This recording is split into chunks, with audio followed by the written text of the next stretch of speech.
আজকে আবার একটা রেসিপি নিয়ে চলে এসেছি। সামনেই উৎসবের মরশুম, বাড়িতে তো কম বেশি মিষ্টি সবাইকেই করতে হয়, কিন্তু সহজ মিষ্টি বলতে অনেক রকমই মিষ্টি আছে, কিন্তু মালপোয়ার রেসিপি সবারই কম বেশি জানাই আছে। তাই এই উত্তর ভারতের জনপ্রিয় মিষ্টি হচ্ছে রাবড়ির সঙ্গে মালপোয়া। যদি থাকে তাহলে তো মিষ্টি জিনিসটাই জমে যাবে। চলুন তাহলে শুরু করি।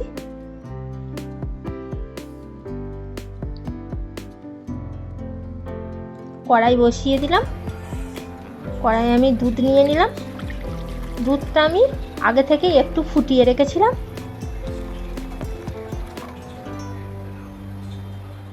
এবার যেই দুধের ওপরে সরগুলো পড়ছে সেই সরগুলো আমি কড়াইয়ের ধারে ধারে সব রেখে দিয়েছিলাম, সেগুলোই নিয়ে পরে ভালো করে দুধের সঙ্গে মিশিয়ে আমি রাবড়িটা তৈরি করে নিয়েছি। এবার একটা মিক্সির জার নিয়েছি, তাতে এক বাটি একটু বড় বাটি আটা নিয়েছি, আর তার থেকে ছোট হাফ বাটি সুজি নিয়েছি, আর কয়েকটা এলাচ দানা আমি ওতে দিয়ে দিলাম।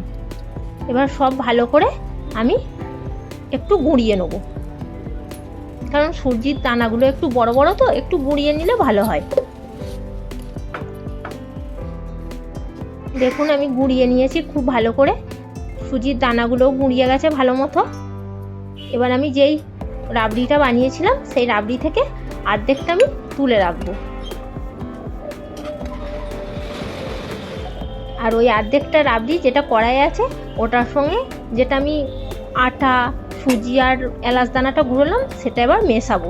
অল্প অল্প করে দেবো, না হলে একসাথে দিলে না পুরো দলা পাকিয়ে যাবে, তাই অল্প অল্প করে দেবো। আর একটু একটু করে দুধ মিশিয়ে মিশিয়ে ভালো করে একটা ব্যাটার তৈরি করব, কারণ অতটা তো রাবড়ি নেই যে শুধু রাবড়ি দিয়েই ওই আটাটা মাখা যাবে। তাই আমি ওই দুধ মিশিয়ে মিশিয়ে ঠিক এরকম একটা ব্যাটার তৈরি করেছি। খুব মোটাও নয় আবার কিন্তু খুব পাতলাও নয়, ওই মাঝামাঝি হবে। সামান্য নুন দিয়ে দিলাম,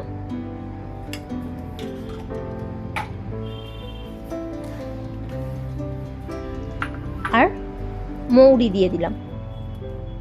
নুনটা আর মৌরিটা খুব ভালো করে মিশিয়ে নেব।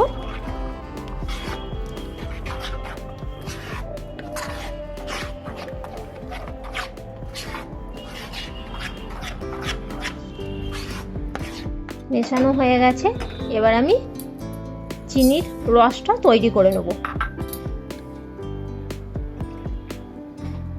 আমি এখানে বড় বাটির এক বাটি চিনি দিলাম, আর ছোট বাটির এক বাটি আর আধ বাটি জল দিলাম।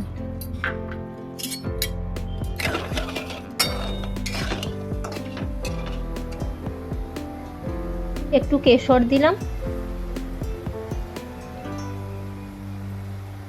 তাহলে মালপোয়াটা আরো খেতে টেস্টি হবে।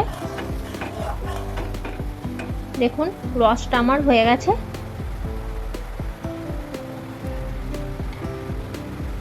এবার রসটা নামিয়ে নিলাম। এবারে আমি একটা ফ্রাইং প্যান বসিয়ে দিয়েছি, ওতে সাদা তেল দিলাম, আর কিছুটা ঘি দিলাম। ঘিটা তেলের সঙ্গে ভালো করে মিশিয়ে নিলাম। এবার আমি যে ব্যাটারটা তৈরি করে রেখেছিলাম সেটা দিয়ে হাতার সাহায্যে দিয়ে ভেজে নেব।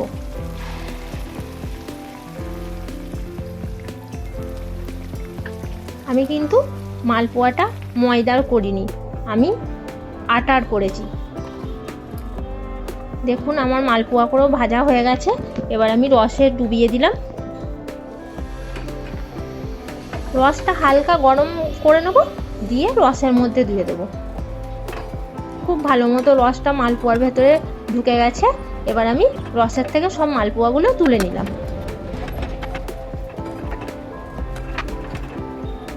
মালপোয়াগুলো এত নরম হয়েছিল, খুব সুন্দর নরম হয়েছিল। এবার মালপোয়াগুলো আমি সব রস থেকে তুলে নিয়েছি।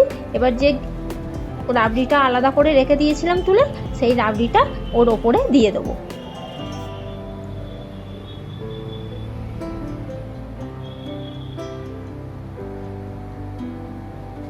রাবড়িটা খুব ভালো করে মালপোয়ার ওপরে দিয়ে দিলাম,